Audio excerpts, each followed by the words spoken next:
po si Romeo Poquis, retiradong general at patuloy na sundalo ng bayan. Wala ho dapat ako dito ngayon dahil 40 anyos na kayo akong nagserbisyo sa bayan, sa ating militar. Pero alam naman natin na ang ating bayan ay lumuluha at nagdurusa. Narito tayo ngayon para ipahayag ang dapat nating ipahayag sa mga taong namumuno sa atin. Ang United People's Initiative po ay binuo natin dahil sa mga nangyayari sa bayan na tulad dito. Ang United People's Initiative ay nagsusulong ng mga dikhain para sa kabutihan ng ating bayan. Mayroong mga nagsasabi sa akin na ako po daw ay nagbuo nito dahil ito ay may political na intensyon. Ang United People's Initiative po ay isang movement, isang kilusan na non-partisan, non-political, non-violent at sumusunod sa ating batas. Kinasuhan mo ako, sabi ni General Garcia, dahil sa paglalahad ko ng mga katotohanan. Wala po sa akin yun. Handa ho akong makasuhan, handa ho akong makulong, handa rin akong patayin. Inialay ko ang buhay ko sa ating bayan. Sinasabi nila, ako daw po ay Duterte. Ginagawa po natin itong mga protestang ito dahil gusto natin umupo ang presidente, si Vice President Duterte. Totoo po, tumulong po ako sa kampanya ni President Duterte noong 2015. Alam mo namang si Kasama po akong bumuo ng alyansang ALTAB, Alyansang Duterte Bongbong. Hindi ho alyansang Duterte Cayetano, alyansang Duterte Bongbong Marcos noong 2016 eleksyon. Noong 2022 eleksyon, ito ang nakaraang eleksyon sa presidente.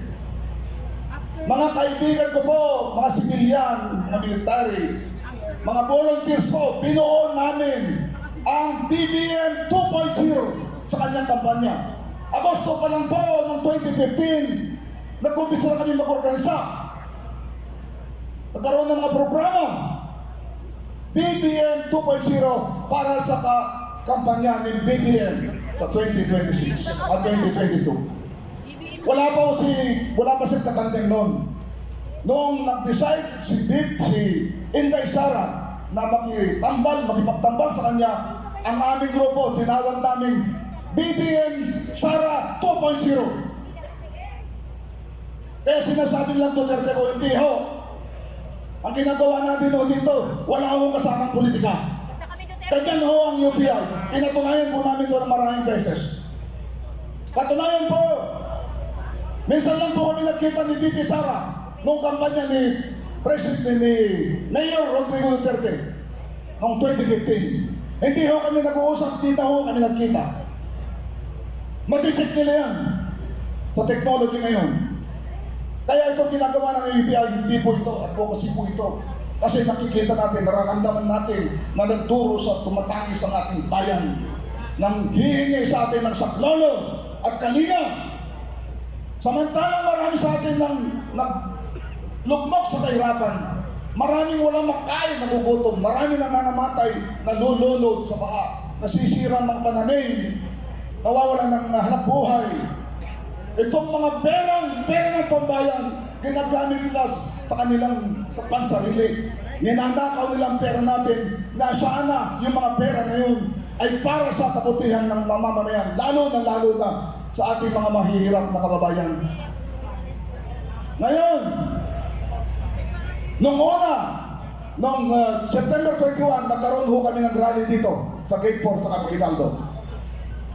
Ipinagpabawal po namin ho ang Marcos resign sa mga nananalita. Meron ho mga grupo na umalis. Meron ho mga speakers namin na umalis. Ayaw po namin kayo ito kasi ayaw namin mahaluan ng politika. Pero ngayon, napatunayan natin na hindi lang yung mga congressman ang involved sa malaking, matinding korupsyon na ito. Napatunayan natin na ang Pangulo mismo ay involved dito. yung 2025 National Expenditure Program, nag-submit siya ng pondo sa Kongreso ayon sa batas. Yung AAP Modernization Program pa lang, 50 billion ang kanyang President's Budget na tinatawag doon sa NEF o National Expenditure Program. Pagdating sa Kongreso, ganyan-ganyan, kinatay-katay yung kanyang budget. Binawasan ng 15 billion ang AAP Modernization Program. Saan nila nilagay yun? Inilagay nila doon sa kanilang mga pork barrel. Sinasabi ng Supreme Court, bawal na po ang pork barrel, pero ginagawa pa rin po nila.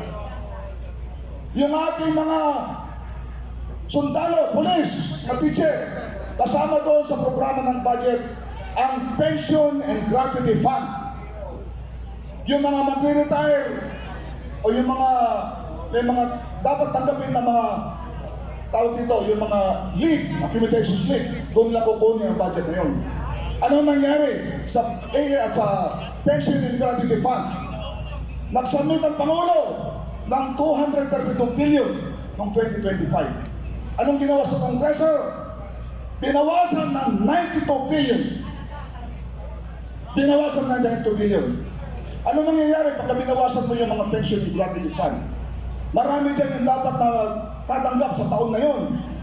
Wala sila matatanggap dahil walang pondo. Ipoprogram yung schedule pa yan sa susunod na taon para makatanggap sila. Ganon po ang nangyayari.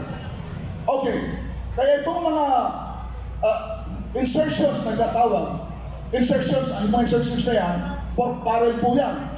Alam naman natin. Okay, 100 billion na. Kaya ang ating mga sundalo, lalo na, tinaas ang kanilang subsistence allowance ng 200. From 150 pesos to 350 pesos. 200 increase. Saan galing yun? Doon din sa AP Modernization Program dapat, sa Armed Forces din po dapat yun. Doon din sa PGF, Pension Gratuity Fund. Para kang binigyan ng candy, akala mo nagpapasalamat ka. Mga sundalo natin tuwan-tuwa. Hindi na lang galing din sa AP budget yun. Ganun nangyari. So ganun. Ngayon, bakit hindi dapat managot ang Presidente? Dapat managot ang Presidente. Bakit? Yung pinagawa nilang mga kongreso, congressman, nung kinatay-katay nila yung kanyang budget, punta sa Baykam, in-approve yung mga small committee, magic nila doon. Kung ayaw sana ng Pangulo yun, hindi dapat yung in-approvehan yun, yung budget na yun. In-approvehan niya. Ibig sabihin, kasama siya doon. Meron, hindi lamang siya command responsibility, kundi moral responsibility. Ngayon, galit na galit yung mga mamamayan. Yung mga namamasada dyan, nagtsatsaga sa barya-barya. Para may papakain sa mga maliit, sa kanilang mga pamilya. Pero ang nangyari, ninakaw ang mga pera, pati mga pamilya nila, pinangangalandakan pa ang pagdanakaw nila. Hindi lamang milyon, hindi lamang bilyon, trilyon na po. Hindi pa po tayo na magagalit sa ganun nangyari sa ating bayan. Mahal pa natin talaga ang ating bayan kapag ito nangyayari sa atin. Kailangan ito, ayun mga kabayan, panahon na. Panahon na para ipahiwatig, hindi lang natin ipahiwatig, isigaw natin. Hindi lang natin ating pagkabuhi sa nangyayari sa ating bayan, kundi na ating vote at galit sa mga ganitong mga mantarampon. Mga tao, pinagkatiwalaan natin, pero ang halip na tayo tulungan, ginawa nilang pangsarili hanggang mga budget na palapati para sa atin. Ginawa nilang palabigasan ang kaban ng bayan para sa kanilang pamilya, para sa kanilang sarili. Kaya mga kababayan, panahon na. Ang sabi ng ating Pangulong Marcos, sabi niya, kung hindi ako Pangulo, sasama daw siya sa mga protest rally na ganito. Okay? Narinig niyo ba yun? Anong gusto niyo gawin? Papuntahin natin siya dito o para sumama sa atin ng protesta? O mag-resign muna siya para makasama siya, para hindi siya presidente, makasama sa atin. Kasi sabi niya, kung hindi siya presidente, sasama siya sa atin sa protesta. Okay. Ngayon, tayo lahat ay ginagarantiyan ng ating konstitusyon na ipahayag ang ating grievances, ang ating hinanakit sa gobyerno. Ginagarantiyan mo yung konstitusyon, sinasabi ng mga nauna nagsalita. Kasuhan na tayo, kasuhan.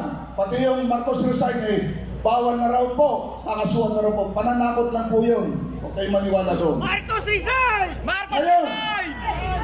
Yung mga kapulisan, yung mga military, hindi naman kayo presidente. So kayo, inahanyayahan namin na sumama dito para sa protestar namin na ito. Yes! Alam namin, ang damdamin ng mga pulis, military, mga teacher, kung ano na dyan. Alam natin, yung mga ordinary Pilipino, ang galit at po sa nangyayaring korupsyon na ito sa ating bayan. Kaya tayo ay magsama-sama, mga kababayan. Ipaglaban natin ang katarungan, ang katotohanan, panagutin ang lahat ng mga nagtaksil ng tarambong at naglapastangan sa ating bayan at ibalik ang katapatan at moralidad sa ating bayan. Mabuhay kayong mga Pilipino, mabuhay tayong mga Pilipino, mabuhay ang Pilipinas, magandang gabi lahat sa inyong mga kaibigan.